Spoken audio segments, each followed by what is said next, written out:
पिछले 10 सालों में देश के अंदर डिक्टेटरशिप आ चुकी है और सब कुछ बर्बाद हो गया है। India's growing crackdown on dissent, including farmers' protests, internet shutdowns, online censorship, and the jailing of activists, is ringing authoritarian alarm bells. Bharat में लोग बेरोजगारी और महंगाई से परेशान हैं। Millions of young Indians face the risk of unemployment. 83% of the jobless workforce in India is under 34 years of age. Fascism तेजी से बढ़ रहा है। माइनॉरिटीज और दलित बुरी तरह से परेशान हो चुके हैं और देश में धर्म का राज हो चुका है। Transitioning pretty openly, pretty brazenly into a criminal Hindu fascist enterprise. Freedom of expression खत्म हो चुकी है। जब सरकार के खिलाफ सवाल किए तो चैनल बंद करा दिया, कोर्ट से जाकर हमें चैनल शुरू कराना पड़ा। पिछले साल मेरा भी फेसबुक मिले टाइम्स का जो ऑफिशियल था वो डिलीट कर दिया गया। डेवलपमेंट के नाम पर बस सिर्फ एक मंदिर बनाए देश। धर्म के आगे जो जमीनी मुद्दे हैं, जल जंगल जमीन और वही महिलाओं के मुद्दे, गरीबों के मुद्दे, वो सारे दब रहे। सिर्फ धर्म दिख रहा है हर जगह। ऐसा कुछ लोग मानते हैं। वहीं दूसरी तरफ के लोग बोलते हैं कि ये सरकार भारत को विश्व गुरु बना रही है। दुनिया के बड़े बड़े इकोनॉमिस्ट, थिंकर्स सभी कहते हैं इट इज इंडियाज मोमेंट। हम $5 ट्रिलियन की इकोनॉमी बनने जा रहे हैं। The landscape for the next 15 years for India, 20 years for India is clearly laid, and I'm sure 5 trillion and more will be achieved. Record breaking foreign direct investment आ रहा है। Infrastructure building has gathered speed across cities and villages. Space mission से लेकर fintech जैसे areas में भारत दुनिया को lead कर रहा है। Chandrayaan 3 scripted history, navigating its 15 minutes of terror, guided by Indian space scientists. और हम बस सुपर पावर बनने ही वाले हैं। India is becoming more prominent on the world stage as the changing global order gives it ever more geopolitical significance. Two great nations and two great powers. Cheers. लेकिन आखिर सच क्या है? कैसे थे ये 10 साल? ये कोई नहीं बताएगा। न्यूज चैनल्स और सोशल मीडिया पर डर बेचा जा रहा है। मोदी को वोट कर दिया तो ये हो जाएगा, मोदी को वोट नहीं किया तो वो हो जाएगा। बेमतलब की डिबेट्स में आपका टाइम बर्बाद किया जा रहा है। लेकिन इस वीडियो में हम सिर्फ उन इश्यूज की बात करेंगे जो सच में मैटर करते हैं। आज के इस मेगा वीडियो में मोदी सरकार के 10 साल का रिपोर्ट कार्ड लेकर आया हूँ और वीडियो के एंड तक employment, economy, human development, foreign policy जैसे जितने भी इंपॉर्टेंट एस्पेक्ट हैं उसमें मोदी गवर्नमेंट की परफॉर्मेंस कैसी रही है, इसका एक एक्यूरेट असेसमेंट आपको पता चल जाएगा। आप में बहुत सारे लोगों का ये फर्स्ट इलेक्शन होने वाला है, तो इसलिए बिना ये वीडियो देखे वोट देने मत जाना और वीडियो अपने सारे दोस्तों के साथ शेयर कर देना। आइए देखते हैं। अगर आपके GTV स्टूडियो के बाहर कोई पकोड़े बेचता है और शाम को 200 रुपया कमा करके घर जाता है, उस व्यक्ति को आप रोजगार मानोगे कि नहीं मानोगे? हिंदुस्तान के एक गरीब आदमी को मुफ्त में 15-20 लाख रुपए भी मिल जाएगा। कि 15 लाख रुपए अकाउंट में क्यों नहीं आ रहे? ये भाषण देने का एक तरीका है, एक जुमला है। आपने बनाया पकड़ा।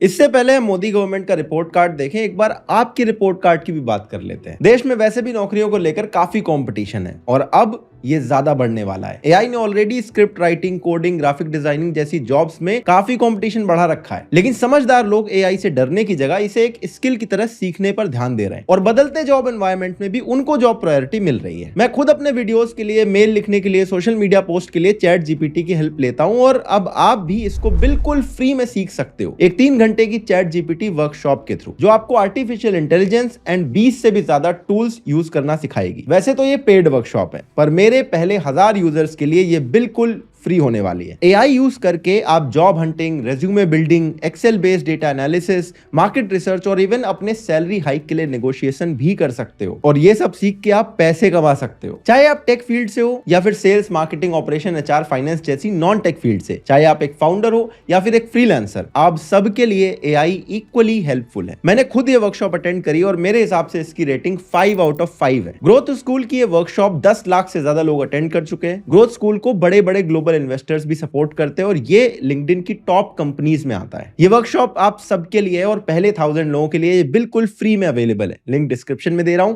अभी जाकर वहां पर रजिस्टर कर लेना। देश में तरक्की हो रही है या नहीं, इसका पता हमें अपनी आम जिंदगी में कैसे चलता है। 3 टोटल तरीके हैं इसके। पहला, घर के अंदर, यानी बिजली, पानी, गैस, राशन, इन्फ्लेशन और आपकी फैमिली इनकम से। दूसरा, जब घर से आप बाहर निकलते हो, road, highway, expressway, railway, metro, airplane, school, college, hospital, इन सब का क्या हाल है। और तीसरा होता है न्यूज और सोशल मीडिया के जरिए, जहां आपको यह पता चलता है कि जो चीजें आप डायरेक्टली नहीं देख सकते वहां पे कैसा हो रहा है, जैसे foreign policy, national security, economy, employment, human development index, crime rate, ये सारी चीजें। अपने रिपोर्ट कार्ड की शुरुआत हम एकदम बेसिक लेवल से करते हैं, जो बेसिक फैसिलिटीज जैसे कि बिजली, पानी, गैस सिलेंडर, इसमें क्या चल रहा है। इमेजिन करके देखो कि आपके घर में 4-5 दिन के लिए बिजली काट दूं मैं, कोई पावर बैकअप भी आपको ना मिले तो क्या होगा?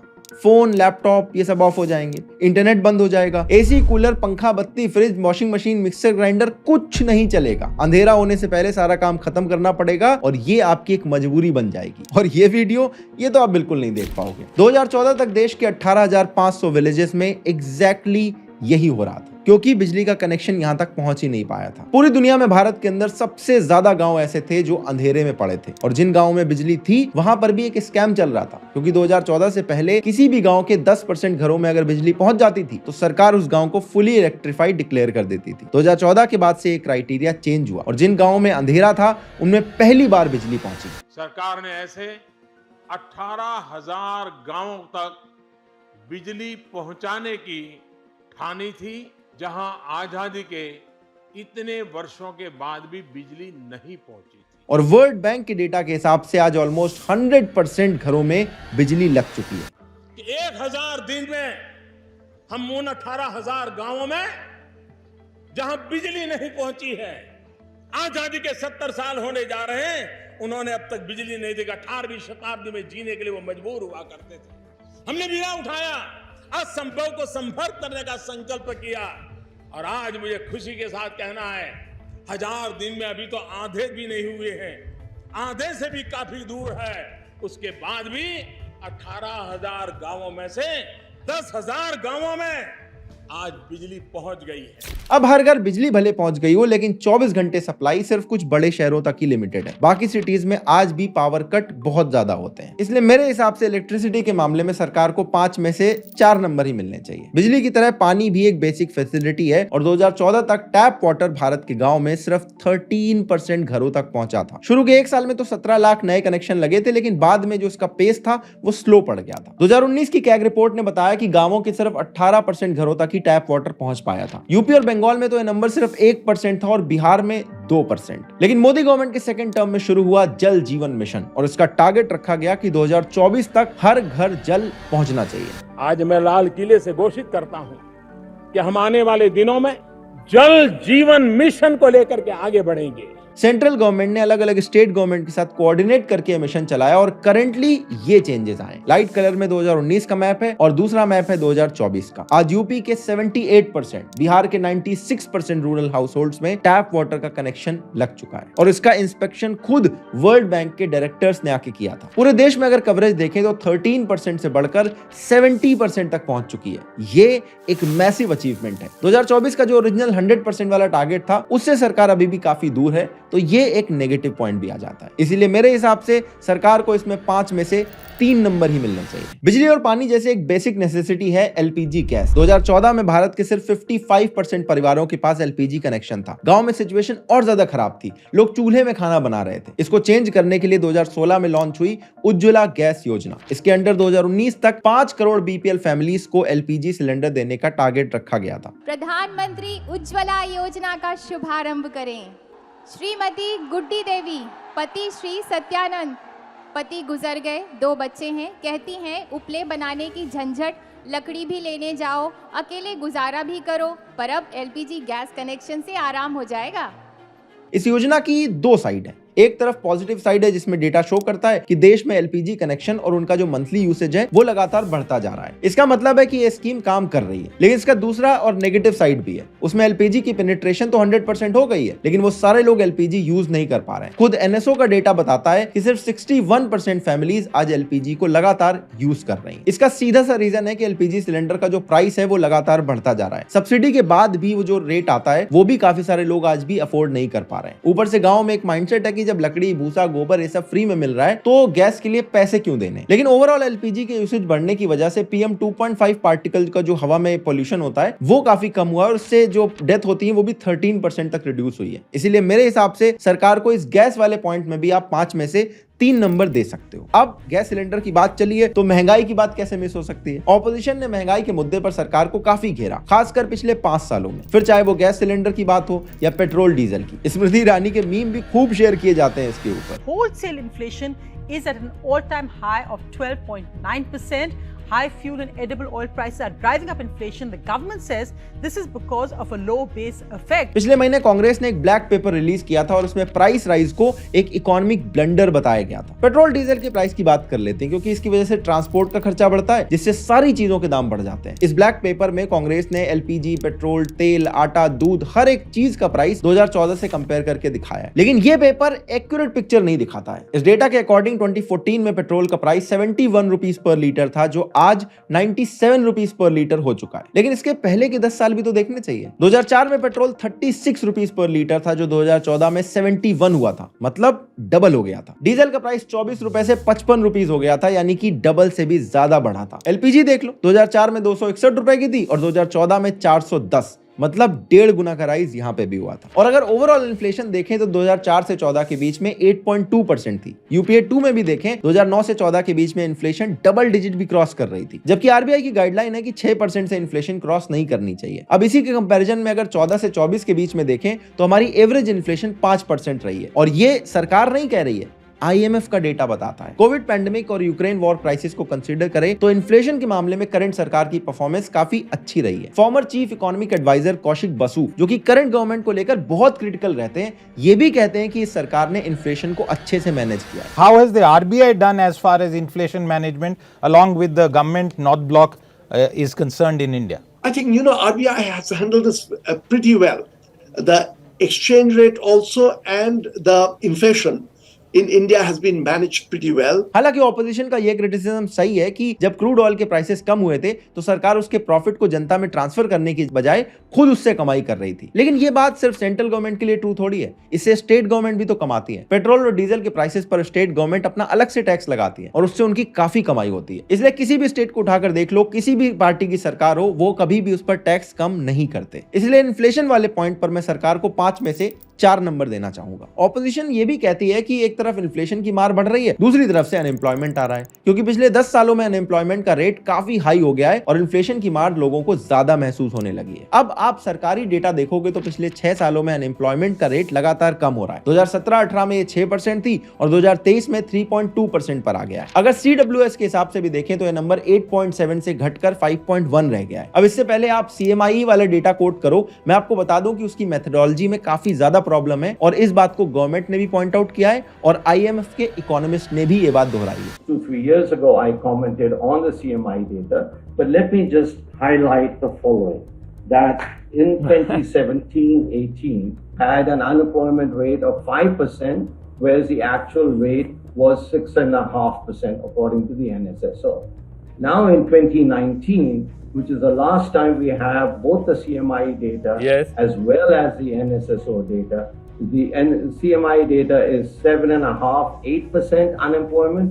According to the NSSO is 3.4. और अगर आपको लग रहा है कि गवर्नमेंट तो अपना फेस सेव करने के लिए बोल रही होगी इनका डेटा झूठ है, तो ऐसा नहीं है। 2017-18 में खुद गवर्नमेंट के हिसाब से अनएम्प्लॉयमेंट रेट 6% थी, जो कि CMIE के सर्वे में 5.3% आ रही थी। तो सरकार CMIE से ज्यादा क्यों अपनी अनएम्प्लॉयमेंट रेट बताएगी? इसका मतलब CMI की जो कैलकुलेशन है उसमें कहीं ना कहीं कोई तो फ्लॉ नजर आती है। लेकिन अनएम्प्लॉयमेंट के बारे में सरकार कुछ भी कहे, ग्राउंड पे पिक्चर एकदम अलग दिखाई देती है। लोग कहते थे कि यूपी युवाओं का राज्य है, आंदोलनकारियों का राज्य है, लेकिन आज हकीकत ये हो गई कि उत्तर प्रदेश भारत का सबसे बड़ा बेरोजगार युवाओं का राज्य बन चुका है। देखिए, आज की जो युवा मांग है नौकरी, ये सब उसको हिंदू मुस्लिम में बांट दिया जा रहा है। आए दिन बच्चे फ्रस्ट्रेट हो गए सर, कई आत्महत्या करते हैं। और ये सारे वो लोग हैं जो यूपी के 60,000 कांस्टेबल पोस्ट के लिए एग्जाम देने जा रहे हैं। अराउंड 50 लाख लोगों ने इसके लिए अप्लाई किया था। और ये तो चलो गवर्नमेंट जॉब की बात हो गई, प्राइवेट सेक्टर में देख ले, हालत बिल्कुल सेम दिखती है। हमारे जो टॉप कॉलेजेस हैं उनकी भी प्लेसमेंट कंप्लीट नहीं हो पा रही है। एक तरफ जॉब्स की कमी है, वहीं दूसरी तरफ हमारा एजुकेशन सिस्टम इतना खराब है कि लोग एम्प्लॉयबल तक नहीं बन पा रहे हैं। और ये सब देखने के बाद सरकार में बैठे लोग कह रहे हैं कि आप जरा पकोड़े बेचना शुरू कर दो। बीजेपी अध्यक्ष और राज्यसभा सांसद अमित शाह ने आज संसद में कहा कि बेरोजगारी से अच्छा है कि युवा मेहनत कर पकोड़े बेचे। इससे पहले प्रधानमंत्री मोदी भी कह चुके हैं कि पकोड़े बेचना भी रोजगार है। इसलिए अनएम्प्लॉयमेंट के पॉइंट पर इस सरकार को लेकर मेरी रेटिंग रहेगी 5 में से सिर्फ 1 नंबर। खैर, जॉब्स के अलावा अगर बिजनेस की बात करें तो मोदी के गुजरात मॉडल की काफी तारीफ होती है। Tata Motors, where we moved our nano plant from West Bengal, where we unfortunately felt we needed to withdraw.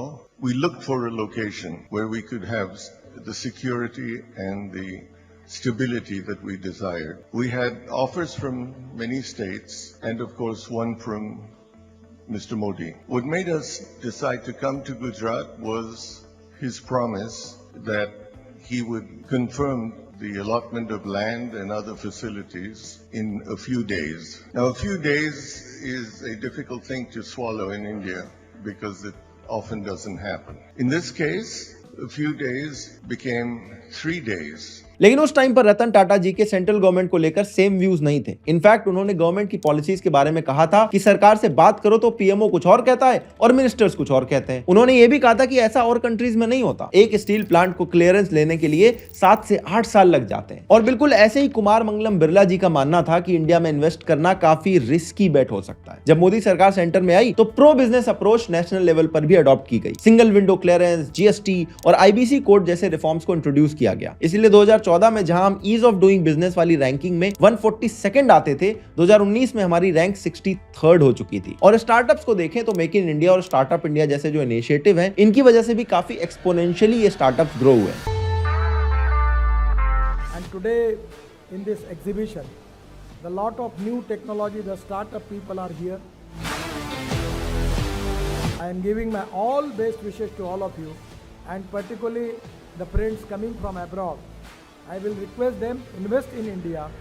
India is the fastest growing economy. India overall काफी बिजनेस फ्रेंडली बना है, जिसका इफेक्ट हम फॉरेन इन्वेस्टमेंट में भी देख सकते हैं। आज के टाइम फॉरेन डायरेक्ट इन्वेस्टमेंट अपने हाईएस्ट नंबर पर है। इनफैक्ट 2021-22 में मैन्युफैक्चरिंग सेक्टर में जो एफडीआई था वो 76% से ग्रो हो रहा था। और इसीलिए आज एप्पल, सैमसंग, गूगल इन सब ने भारत में मैन्युफैक्चरिंग ना सिर्फ सेटअप करी है बल्कि इनके सेकंड लार्जेस्ट बेसिस आज भारत में बन चुके हैं। लेकिन ऑपोजिशन सरकार को अंबानी और अडानी वाले इशू पर काफी घेरती है, जो कुछ हद तक मुझे ठीक भी लगता है। आजकल आप कोई भी गवर्नमेंट कॉन्ट्रैक्ट उठाकर देख लो, अंबानी या अडानी कंपनीज अपने आप आने लग जाती हैं। एयरपोर्ट, पोर्ट, ये सब अडानी जी टेक ओवर कर रहे हैं। अब भारत का प्रो बिजनेस होना ठीक है, लेकिन कुछ पर्टिकुलर बिजनेसेस को ज्यादा पावर मिलना भी ठीक नहीं है। इससे देश में मोनोपोली क्रिएट हो सकती है। इसके अलावा फॉरेन प्लेयर्स भी जो भारत में आ तो रहे हैं, लेकिन जो कंपनीज चाइना को छोड़ रही हैं, उनके लिए भारत की जगह ताइवान और वियतनाम पहली प्रायोरिटी बन रही है। और यहां पर भी भारत कहीं ना कहीं थोड़ा पिछड़ते हुए दिखता है। इसलिए बिजनेस वाले पॉइंट पर मैं सरकार को 5 में से सिर्फ 3 नंबर देना चाहूंगा। वैसे अगर आप जीडीपी ग्रोथ की बात करें तो 2014 में मोदी सरकार आई तो कुछ इस तरह के स्टैट्स दिख रहे थे। भारत की जीडीपी ग्रोथ 2011 के लोएस्ट लेवल से रिकवर कर रही थी और 2014 में 7% ग्रोथ रेट था। 2015-16 में भी काफी हाई ग्रोथ रेट हमें देखने को मिला, लेकिन 2016 में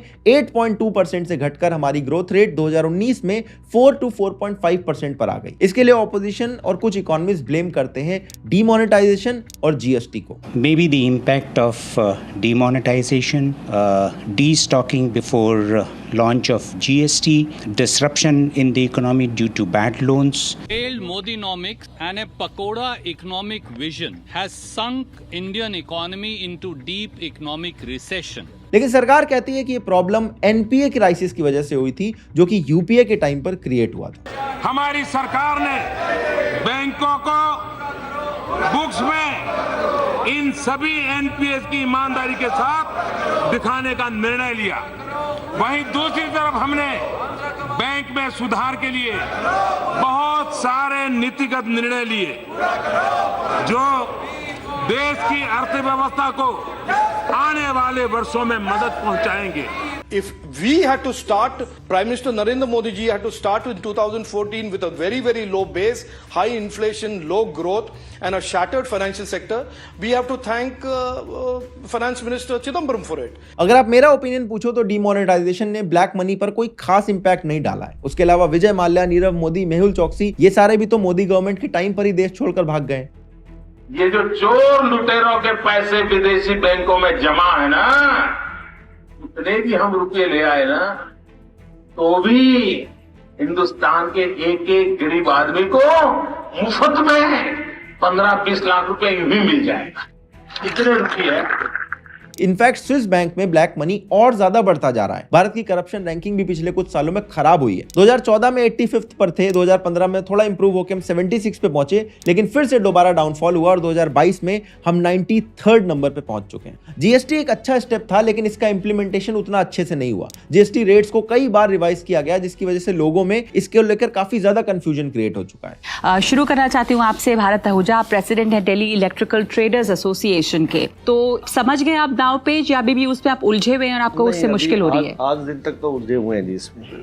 क्या परेशानी आपको हो रही है? पहले ये टैक्स स्लैब सिर्फ 2 तरह का था, 5 और 12.5, जो आज सीधा 28 में इसको ले आए हैं। यानी जो मैक्सिमम स्लैब है उसमें इलेक्ट्रिक की आइटम को सब लग्जरी आइटम में डाल दिया गया है। सारी लगभग एक एलईडी लाइट को छोड़कर बाकी सारी आइटमें 28% में कर दी गई हैं। तो आपका ये भी कहना था, मुझे याद है कि जो रिपोर्ट हमने पहले की उसमें आपने कहा कि बहुत लोग ऐसे हैं, जैसे आपने भी एडवांस लिया लोगों से 5% वैट के हिसाब से और अब 28% टैक्स लग रहा है, तो आपको अपनी जेब से वो भरना पड़ रहा है। क्या नुकसान हुआ है आपको? नहीं, नुकसान अभी पार्टी तो मांग रही है, क्योंकि सामान अब तैयार हुआ, वो मांग रहे हैं और मैं देने से अभी मना कर रहा हूँ कि मैं नहीं दे पाऊंगा, क्योंकि जो बीच का डिफरेंस है वो दोनों उसको बेयर करने को तैयार नहीं है। सरकार ने जीडीपी ग्रोथ रेट का जो बेस ईयर है उसको भी चेंज करके 2011 कर दिया था, ताकि हमारी जीडीपी ग्रोथ के फिगर्स और अच्छे दिखाई दें। इसीलिए इन सारे स्टेप्स को देखो तो इकोनॉमी को काफी नेगेटिवली इंपैक्ट हुआ है, लेकिन कुछ अच्छे स्टेप्स भी हैं, जैसे bankruptcy code,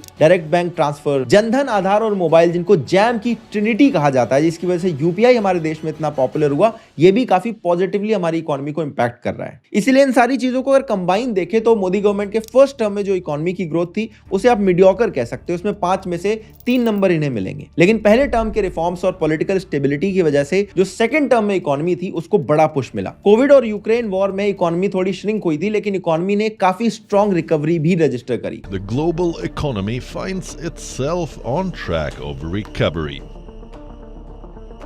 Although it's still not completely out of the woods, many nations are still finding the after effects of the pandemic and the war in Ukraine. But in the global economic landscape, India stands out.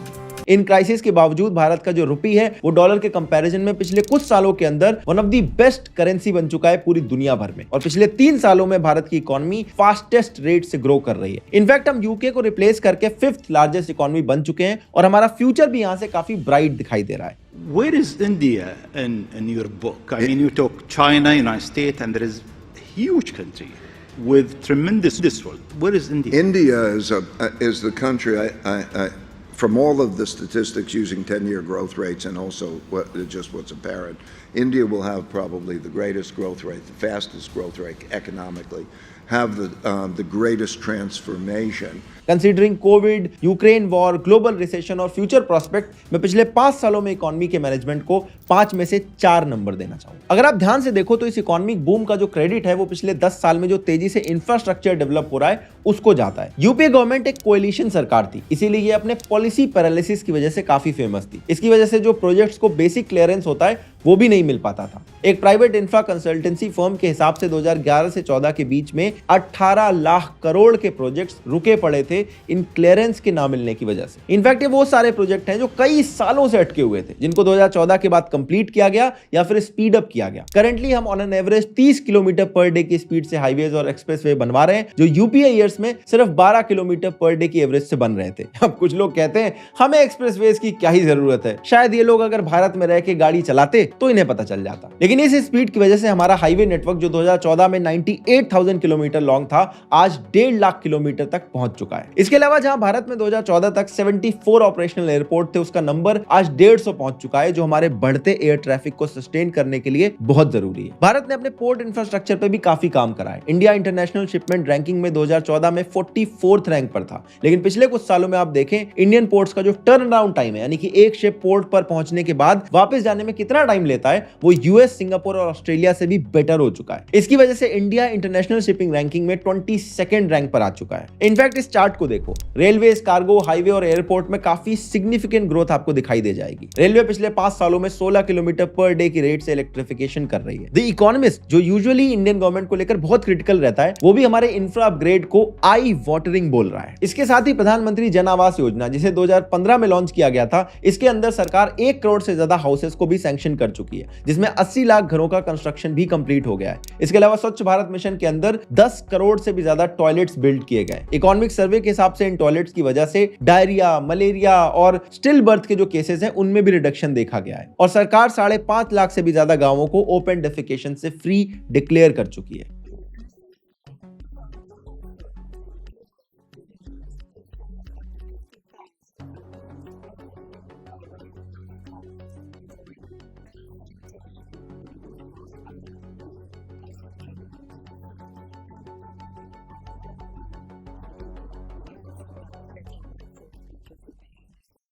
और ये सब काम हो कैसे रहा है? सरकार infrastructure project पर काफी पैसा खर्च कर रही है, यानी हमारे कैपिटल एक्सपेंडिचर भी बहुत तेजी से बढ़ा है। हालांकि ऐसा नहीं है कि इस सरकार का कोई फेलियर नहीं है। स्मार्ट सिटी याद है? अभी याद आ जाएंगे। सबसे बड़ा फैसला, स्मार्ट सिटी प्रोजेक्ट को मंजूरी मिल गई है। पीएम मोदी की अध्यक्षता में कैबिनेट ने फैसला किया है कि सरकार स्मार्ट सिटी प्रोजेक्ट के तहत 100 शहरों को स्मार्ट सिटी बनाएगी। स्मार्ट सिटी मिशन सरकार ने 2015 में लॉन्च किया था। इसका ऑब्जेक्टिव था कि 100 सिटीज को स्मार्ट सिटीज में कन्वर्ट करेंगे, जिसमें अच्छे इंफ्रास्ट्रक्चर, हाउसिंग और डेवलप्ड ओपन स्पेस प्रॉमिसेस किए गए थे। और इसकी डेडलाइन थी जून 2021। 2 एक्सटेंशन के बाद भी अभी तक ये कंप्लीट नहीं हो पाए। कुछ सिटीज तो ऐसी भी हैं जहां पर सिर्फ 10% काम हो पाया है। इसके अलावा बुलेट ट्रेन का क्या हुआ? ये तो दिसंबर 2023 में चलने वाली थी, ये कहां तक पहुंची है? ये बात ठीक है, चलो कोविड के दौरान काम नहीं हो पाया था, लेकिन और भी तो प्रोजेक्ट चल रहे थे। पूरा सेंट्रल विस्टा कोविड के दौरान ही तो बना है। हमारी जो बुलेट ट्रेन है उसमें काम इतनी स्लो स्पीड से चल रहा है कि जनवरी 2024 में तो जाके फुल इनकी लैंड एक्विजिशन हो पाई है और नई डेडलाइन अब रखी है 2028 की।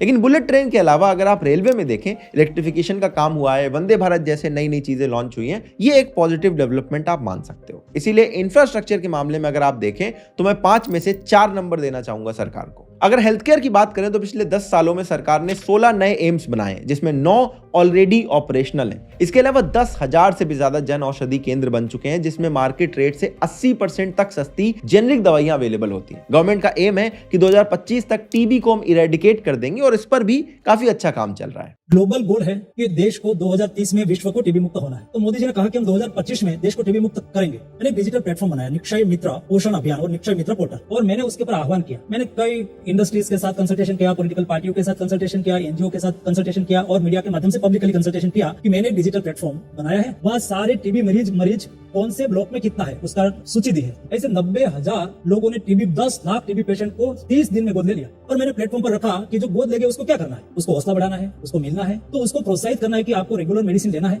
सप्ताह में एक बार कॉल करके पूछना है। और न्यूट्रिएंट के अभाव से टीबी ज्यादा हो जाने की भी संभावना होती है, तो उसको न्यूट्रिएंट फूड मिले उसके लिए किट बना के महीने में एक बार देनी है, न्यूट्रिएंट फूड किट।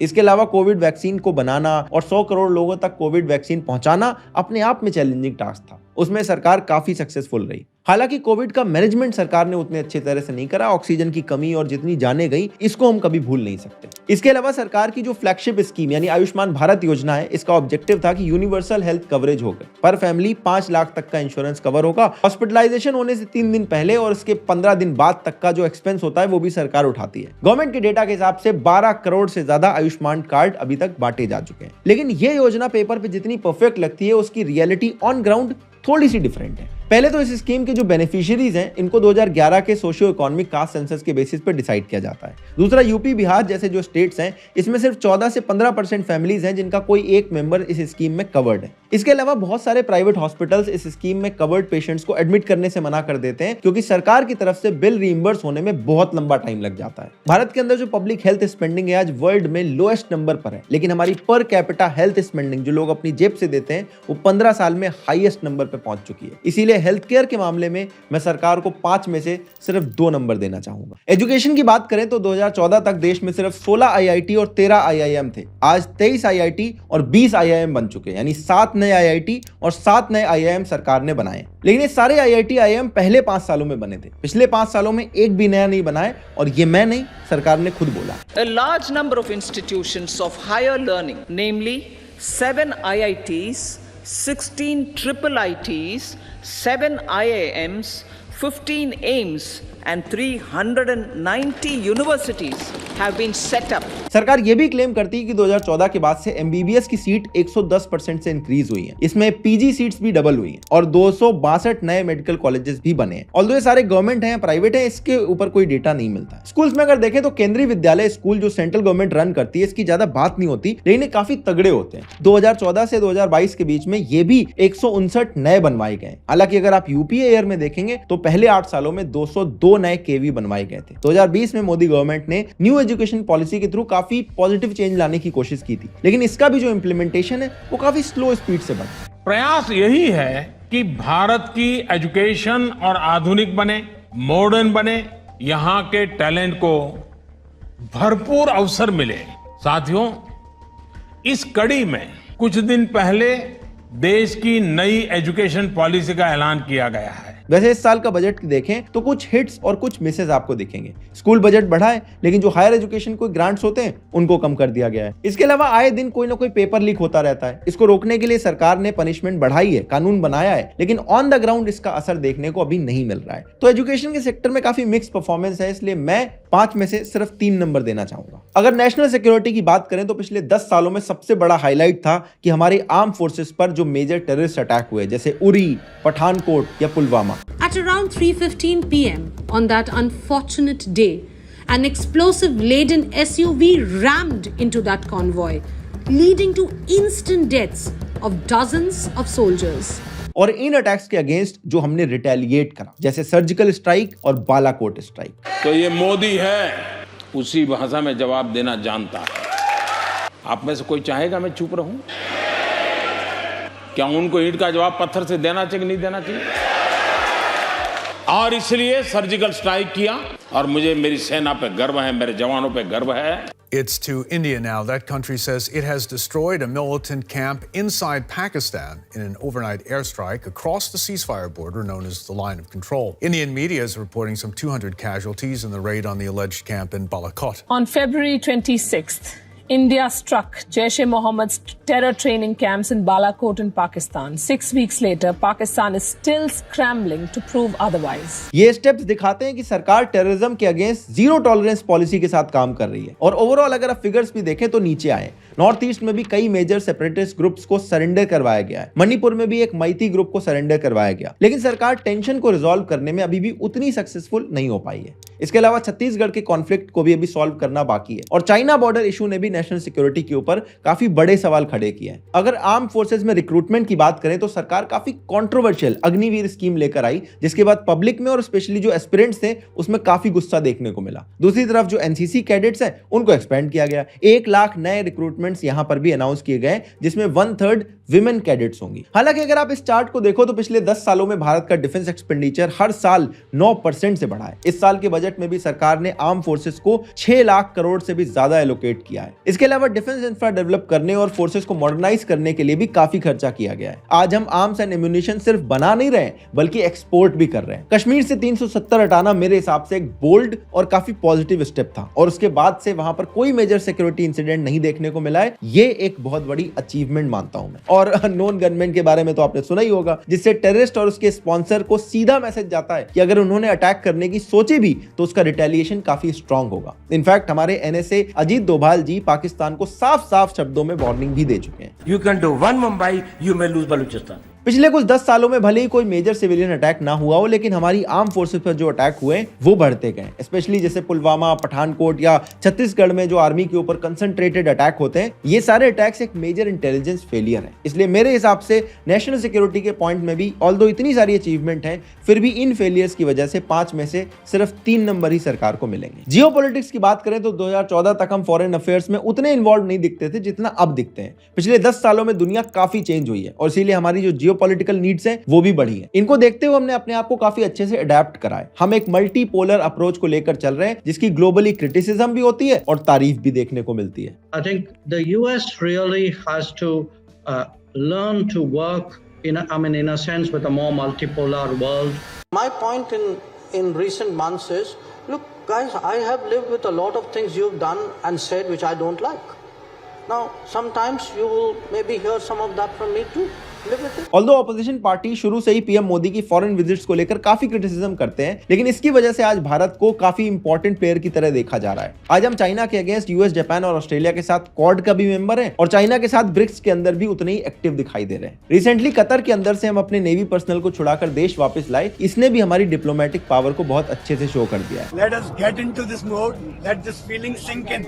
आज हम आपके सामने खड़े नहीं हो रहे होते। और मेरे हिसाब से सरकार का एस जयशंकर जी जैसे डिप्लोमेट को फॉरेन मिनिस्टर बनाने का डिसीजन काफी अच्छा था। इसलिए फॉरेन पॉलिसी के मामले में मैं सरकार को 5 में से 4 नंबर देता हूं। एग्रीकल्चर की बात करें तो हमारे फार्मर प्रोटेस्ट 2.0 की न्यूज तो अभी आपने सुनी होगी। इसके अलावा भी वाइड स्केल लेवल पर फार्मर प्रोटेस्ट हमें देखने को मिले पिछले 2-3 सालों में। ये प्रोटेस्ट सरकार के फार्म बिल के अगेंस्ट थे। अगर पिछले 9 साल की बात करें तो 2017 में सरकार ने एक बड़ा प्रॉमिस किया था कि वो फार्मर्स की इनकम 2022 तक डबल कर देगी। दूसरा मेरा सपना है 2022 आजादी के 75 साल हो। अभी 17 चल रहा है, 5 साल बाकी है। 5 साल के भीतर भीतर हिंदुस्तान के किसान की आय डबल करनी है, 2 गुना करनी है। गवर्नमेंट डेटा के हिसाब से 2015-16 में फार्मर की इनकम 8,000 रुपए थी, जो लास्ट गवर्नमेंट डेटा के हिसाब से 2019 में सिर्फ 10,000 तक पहुंच पाई थी। और इसके बाद से सरकार ने ये डेटा ही पब्लिश करना बंद कर दिया। लेकिन सरकार का एमएसपी वाला डेटा दिखता है। पैडी और वीट पर 2014 के कंपैरिजन में जो भी बढ़ोतरी हुई है वो डबल तो नहीं हुई है, जबकि 2004 से 2014 के बीच में जो एमएसपी प्राइसेस थे वो डबल हो गए थे। ऑल्दो सरकार की पीएम किसान और फसल बीमा योजना फार्मर्स के लिए काफी बेनिफिशियल रही है, लेकिन कई लोग ये मानते हैं कि फार्म लॉ अगर वापस ना लिए जाते तो उसका बहुत सारा बेनिफिट फार्मर्स को हो सकता था। लेकिन क्योंकि सरकार ने पॉलिटिकल फायदे के लिए फार्म लॉ को रिपील कर दिया और फार्मर्स की इनकम डबल करने वाले टारगेट को भी पूरा नहीं कर पाई, इसलिए इस वाले पॉइंट में मैं सरकार को 5 में से सिर्फ 2 ही नंबर दूंगा। तो ये था मोदी गवर्नमेंट के ऊपर मेरा रिपोर्ट कार्ड। मैंने कोशिश करी है कि जितने भी मेन पॉइंट्स हैं उनको कवर करके अपनी रेटिंग्स में आपके सामने रख सकूं। आप लोग भी इन सारे पॉइंट्स में अपनी अपनी रेटिंग कमेंट में मुझे जरूर बताना, और आपको अगर ऐसा लगता है कि कोई पॉइंट मिस हो गया है तो उसको भी कमेंट में लिख के उसमें भी अपनी रेटिंग दे देना। मैं कोशिश करूंगा कि मैं सारे कमेंट्स पढूं। बाकी मैं आपसे मिलता हूं एक और ऐसे इंटरेस्टिंग वीडियो में, तब तक के लिए अपना ध्यान रखना। और हाँ, वोट किसी को भी करो, लेकिन वोट जरूर देकर आना। इसके साथ ही मैं आपको रिमाइंड कराना चाहता हूं free AI and chat GPT workshop, जो कि सिर्फ पहले 1000 लोगों के लिए फ्री में अवेलेबल है। तो जल्दी जाओ, डिस्क्रिप्शन में लिंक है, रजिस्टर कर लो। और मैं मिलता हूं आपसे ऐसे एक और इंटरेस्टिंग वीडियो में, तब तक के लिए अपना ध्यान रखना। जय हिंद, वंदे मातरम।